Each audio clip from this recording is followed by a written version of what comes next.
Josh, how are you doing? Good. Good afternoon. It's good to catch up. You and I have known each other for a long time. You sort of rose to prominence within the tech community for a startup back in the day, Gowalla, which was one of sort of the early location sort of pioneers. Some people may recall, and I actually reported on it back in the day, the quote unquote location wars going on back at South by Southwest, a battle between Gowalla, Foursquare, and a host of other sort of location services. And that seems like a good kicking off point because now you're actually coming back with Gowalla.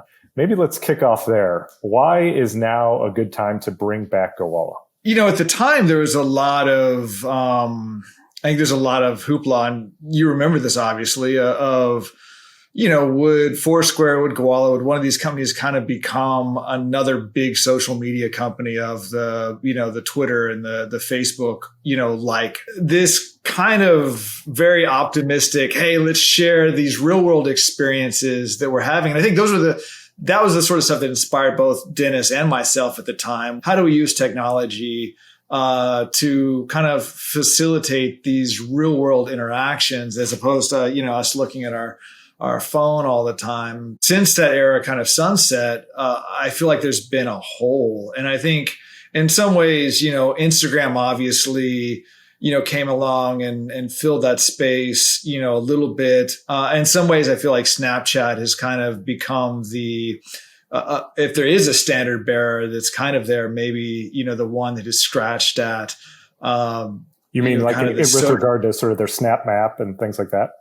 That's right. That's right. Of kind of like this blending of social media and maps and real world connection. I think that there's been a feeling like that idea was big and had the chance to become something really, really large. And then due to whatever reason, whether it was, again, timing or circumstance, there was a failure to launch. And so you've always had that in the back of your mind of like, would you go back and revisit it? And it's only been really the last couple of years where I've started to feel like, the advancements around, the camera and computer vision and augmented reality are such that, okay, you could build, kind of something really interesting here. Then oddly, COVID was kind of the thing that really pushed me over the edge to feel like, wow, here's the time. And it seems weird. Everyone's locked up. Why would you, why would you want to build something that, got people out into the real world?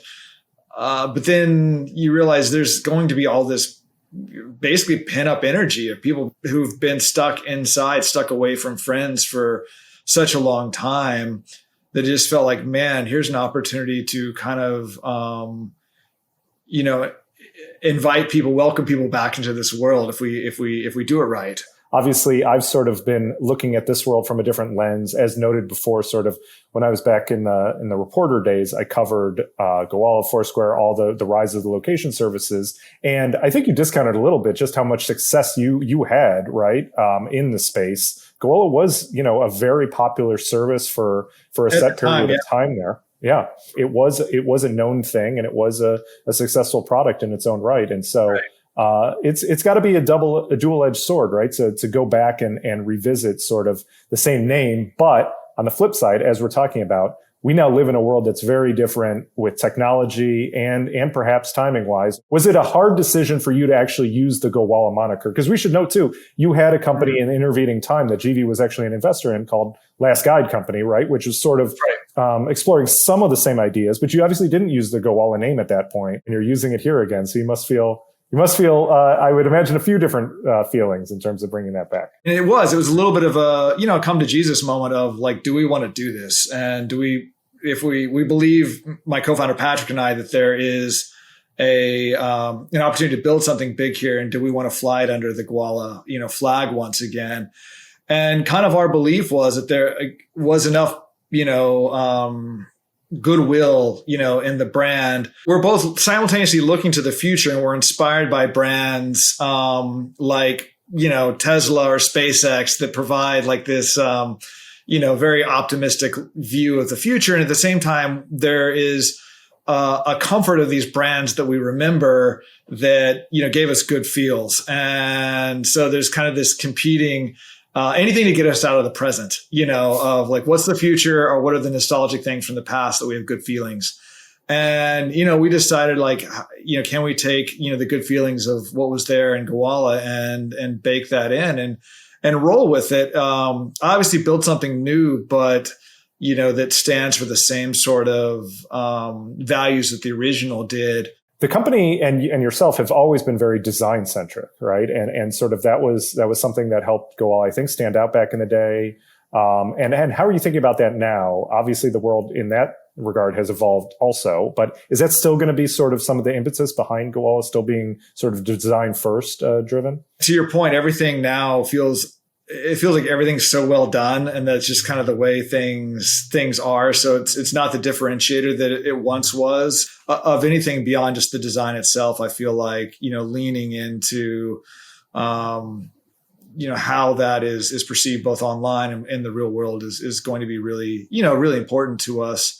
And then beyond that, we're moving into this realm of, augmented reality, where you're talking about user interfaces that exist in three-dimensional space. And there's a lot of uncharted territory here. And I think that's, of anything that we might be turning over new rocks, that's where it feels like there's an opportunity for something fresh. I do think, what about the product now? I know you've released some stuff sort of on Twitter and other places. What can you disclose about what it is that you're building right now? Maybe start a little bit with sort of the early street team stuff that you're starting sort of working on right now. One of the advantages, whether intentional or accidental, that we had, building the original Gowalla was just this amazing, data set that, we kind of accidentally created in terms of, a map of the real world that, kind of was the underlying framework that, the social and game experience was built on top of. And at the time, it was more something that we did just out of necessity.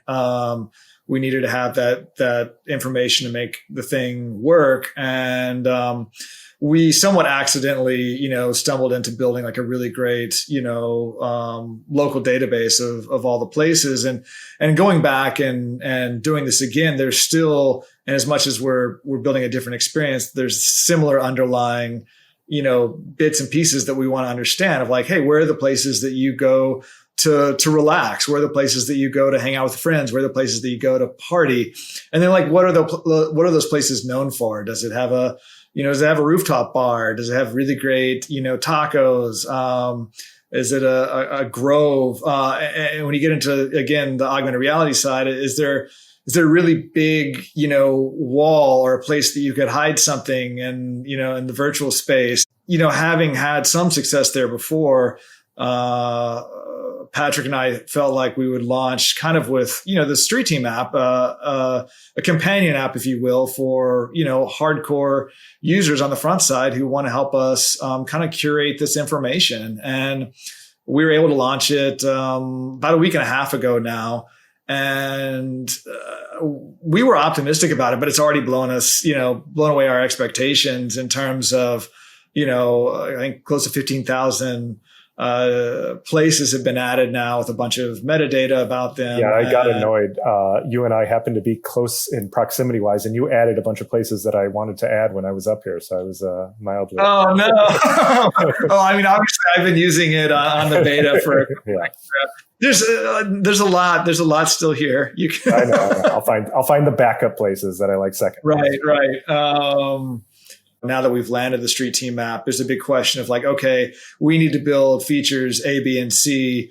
Which ones do we want to drop into the Street Team app first to see how they work? Again, things like how do you build cursors in 3D space, or how do you move objects, or, these sorts of things that you want to work out a little bit before you bring it to a larger audience. We've talked a little bit about AR, more generally speaking, but how do you view that space right now? Like, I guess a specific question is, do you view it as something that needs another type of device to take off? So obviously some people have tried, from Magic Leap on down with some, lens products. Obviously there's rumors of what Apple's working on.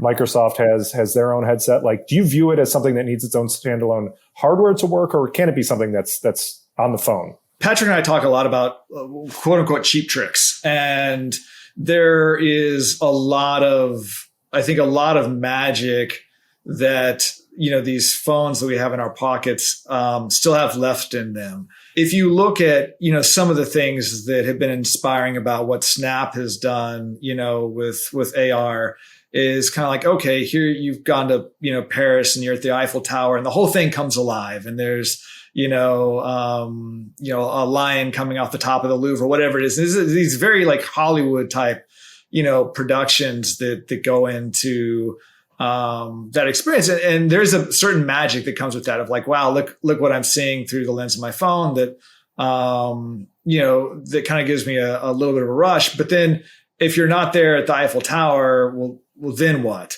And so I think the question for us is like, can we recreate that sort of like, wow, look what I found sort of moment, everywhere? Can we do it on a hiking trail nearby or at the store that you go to every day? Or can we make walking by the post office, interesting? And I don't necessarily think that requires, again, dedicated hardware to do it. Now, if we do things right when the dedicated hardware comes along, and then hopefully we're ready for that. And we're kind of in a place that, that just enhances the experience further. The general consensus would probably be that, social has been in a bit of a dearth of activity. How do you view the space right now, in terms of an entrepreneur going back into it? Do you think that, there's avenues that you have to specifically go down, because there's still the billion plus user services out there? There has been a bit of an assumption that if you're going to build a really large, social company, that the business model has to look like what Twitter has done or what Facebook has done. And I think both from an entrepreneurial, perspective, but also from a customer creator perspective, I think there's a little weariness there of not wanting to do that again. But I think adjacent to that, what you've seen is you see all these kind of more creator-driven business models. And I think that obviously, companies like Patreon have done that stateside. And I think that it's probably one of the more, exciting things that's come about around TikTok is that you do have these like very, again, creator-driven business models that are a little bit different than what you see, from Facebook and Twitter traditionally. And then obviously, I think there are business models that you see coming out of Asia that are more driven again by micropayments or virtual goods. And we heard about Clubhouse supposedly is going to be doing creator tools as well. And so I think there's a perception now that, hey, there are other ways to build monetizable large businesses. Roblox, another great example of you've got like layers of commerce happening in there. That aren't, ad driven by, tens or, or hundreds of millions of users. And so I think that's the sort of thing that is a little bit of a window, both from a technology standpoint, but also from a business standpoint to say, hey, you can build really large business here that are potentially directly monetized by a different audience as opposed to, again, having to get somebody into kind of the endless, scroll of stories and ads. I'm curious, like how you view sort of the fundraising situation now versus, someone who's been through this a couple of times in different sort of eras of fundraising. Again, I make it sound like, extremely old gentleman in this space, but it is a different world. I think you would agree than it was sort of, your first time around going out and fundraising and how you view that as an entrepreneur right now. Yeah, on one hand, I think it's really exciting times to be building. I think there's a lot of, I think for the first time, a little bit of greenfield as a founder to be building things again that are new and fresh, and how much the pandemic and COVID has kind of played into this weird like lull and sag where there's, kind of a chance to think and reflect on like what are the things that could be built that make meaningful large change in the future. One of the things where I was hesitant to jump back into, this space earlier, though, was kind of the belief that what we wanted to do in order to do it right would need to be venture funded. There's enough to be built here that you're not going to bootstrap what we're doing. But I lack the confidence of, can you build something with venture scale returns? And I feel like I've finally gotten to the place. Part of it is the ecosystem is much larger now. We have, so many more people on these devices. that allow for even certain niches are really large opportunities. It's been really great to go back to some of the same people that we worked with before and say, hey, we're ready to go do this again. And it's been just a delight and a vote of confidence to have their support. And at the same time, to bring some new people along as well, like Nabil at Spark. And, I've had a respect for him for a long time. And had worked with him before, frankly, because, Spark was an investor in Foursquare. And it was one of those things that, you would have loved to work with some folks, and just due to the, conflict or whatever reasons, the doors never opened. Now the time has changed and it's exciting to see, folks like you and like Nabil, Kent at Upside who believe it too, that there's something big to be built here. As we come out of COVID times, knock on wood, things are generally every day, it seems like, improving and hopefully by some point in the near future, we'll be able to go outside and explore in a regular way again. But I'm curious how you view that from a company building perspective. You started out in Texas and then you moved to Silicon Valley. And you've obviously stayed here and brought your family and raised a family here. And so how do you view that now? And do you build a company that's fully remote, or how are you actually thinking about that? The short answer is yes. I think, just given the nature of things, that we are going to build a company that's distributed first. And I think that the dynamics are such that, we have to be prepared to build, in that sort of environment. A lot of norms have been reset. And I think there's an opportunity to find that if you want to work with the best people,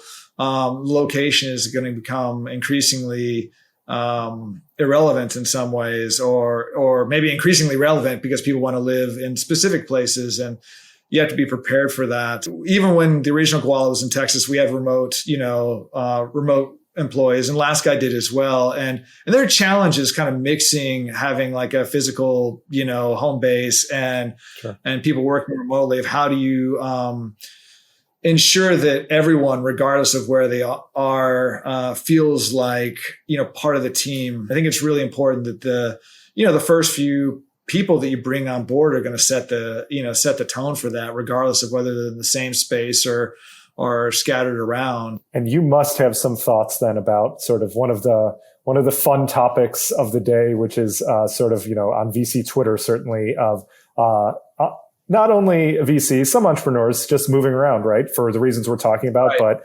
Austin is one of those, often mentioned hotbeds, of potential activity. And it's a little bit silly, I'm sure, to you, because as you know, Austin's been sort of, an entrepreneurial hub for a while. But it is a place that, some people from the Bay Area specifically are going. And what are your thoughts about that? And how do you view sort of the future of that playing out?